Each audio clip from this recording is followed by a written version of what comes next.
Agora vamos repercutir o anúncio do novo Plano Safra com a secretária executiva do Ministério do Desenvolvimento Agrário, Fernanda Machiavelli. Olá, boa tarde, seja muito bem-vinda. Obrigada, Fábio, uma satisfação estar aqui com vocês. Igualmente. Agora com um novo anúncio do Plano Safra para a agricultura familiar, ainda vivendo uma certa ansiedade para a questão da agricultura empresarial, mas vamos nos ater a essa questão agora, porque esse recurso vai ser acessível aos produtores, né?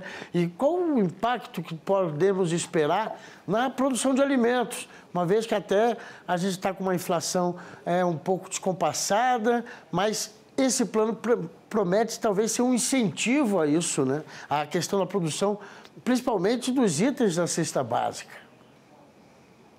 Exatamente, Fábio. Primeira coisa, o presidente Lula teve a decisão de manter os juros a 3% para quem produz alimentos. Então, a gente está falando de um estímulo bastante significativo, são taxas de juros negativas para quem escolher produzir arroz, feijão, mandioca, hortaliças, frutas, enfim, todas as proteínas. Com isso, a gente segue incentivando a agricultura familiar a produzir alimentos para as famílias brasileiras. O resultado a gente tem visto, além da maior safra da história, ampliação da safra do arroz, a gente já no último IPCA já vê a reversão da alta de preços. Tivemos pela primeira vez deflação, desde o início do governo do presidente Lula já conseguimos no primeiro ano de governo um resultado bastante importante na redução dos preços de alimentos. Em 2024 houve uma alta por questões climáticas, que agora todos nós que trabalhamos com a agricultura sabemos do aumento do risco dessa atividade com as mudanças climáticas que têm ocorrido, e agora com mais incentivo nós já temos conseguido reverter essa tendência, garantindo preços justos para quem produz, mas também acessíveis para quem consome nas cidades e precisa ter acesso à alimentação de qualidade saudável que está prevista na nova cesta básica.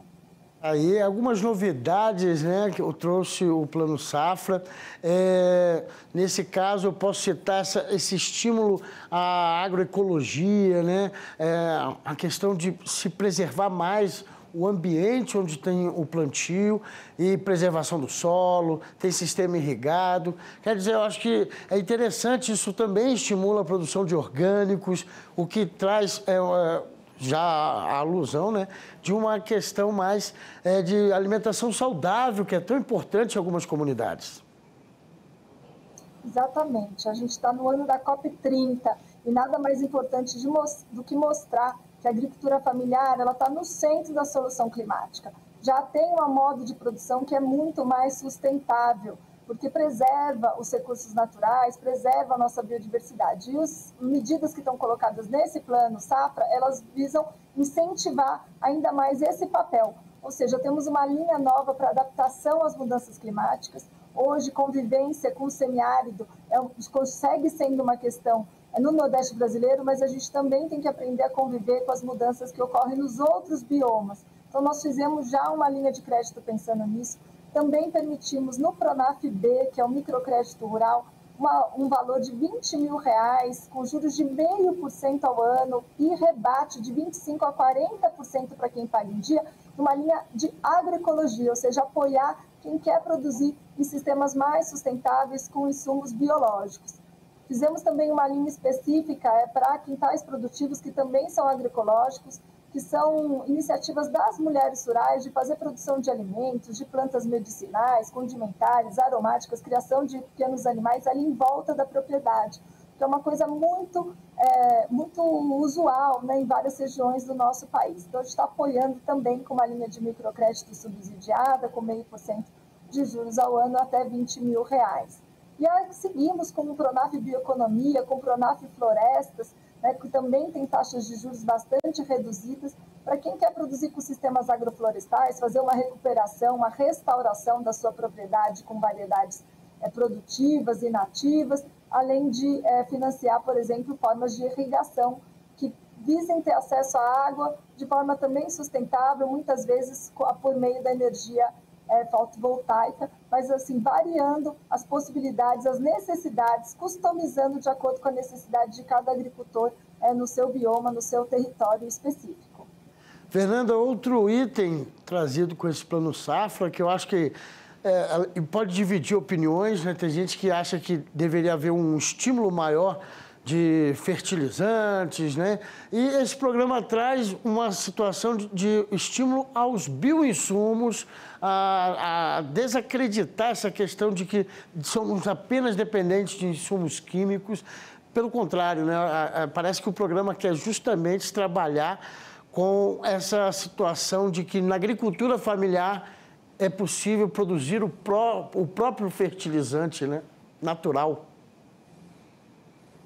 Isso, ó, foi uma construção de muitos anos, com muito diálogo, com muita participação, para construir um programa de redução do uso de agrotóxicos. Hoje a gente, infelizmente, ostenta o lugar, estamos entre os primeiros lugares do mundo em consumo de agrotóxicos, mesmo quando a gente vê em relação à nossa área plantada, ainda é um percentual bastante elevado em relação a outros países, e muitas vezes é por falta de assistência técnica e extensão rural que o uso do agrotóxico ele é feito de forma excessiva ou inadequada. Então, hoje em dia a tecnologia já permite que a gente faça a substituição de várias das substâncias que são altamente tóxicas, nocivas ao meio ambiente, nocivas à saúde, por bioinsumos. E o programa ele visa justamente fomentar esse processo de transição de uma agricultura de base química para uma agricultura de base biológica.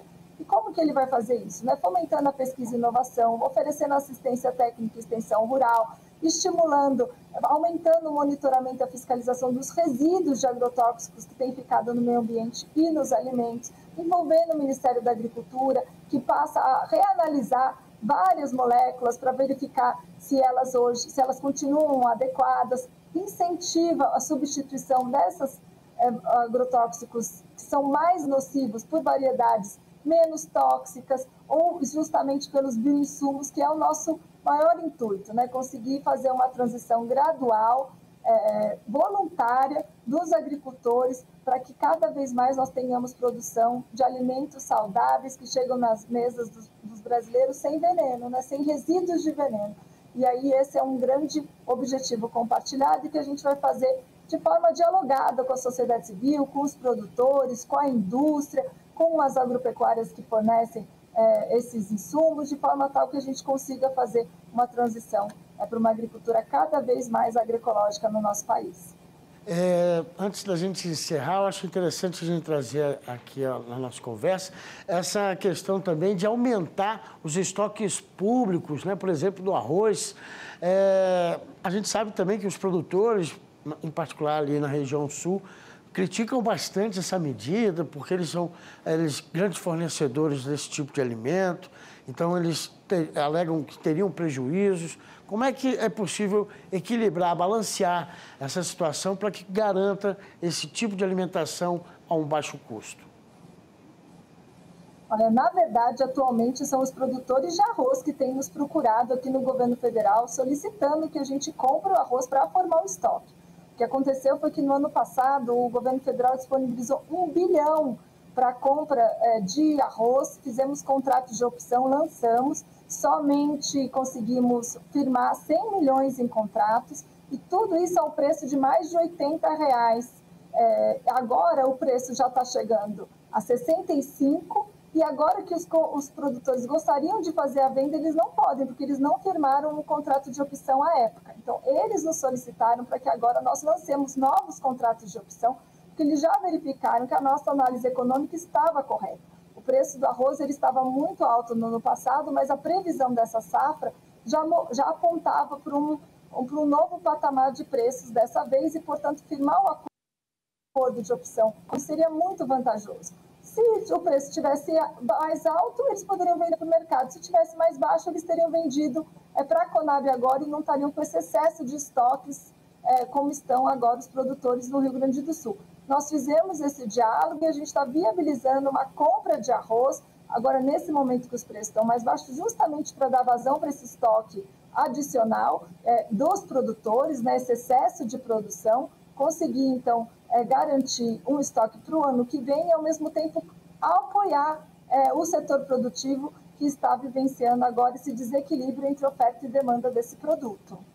Perfeito. Vamos então ver o desenrolar desse plano sendo aplicado no campo, né? Os produtores tendo acesso a esse benefício, que a gente veja então a nossa produção agrícola familiar crescente e atendendo todas as necessidades da nossa população. Muito obrigado então mais uma vez pela participação aqui com a gente, Fernanda, que trouxe então mais informações, mais detalhes desse Plano Safra. Uma ótima semana. Obrigada, Fábio. Até uma próxima. Até uma próxima.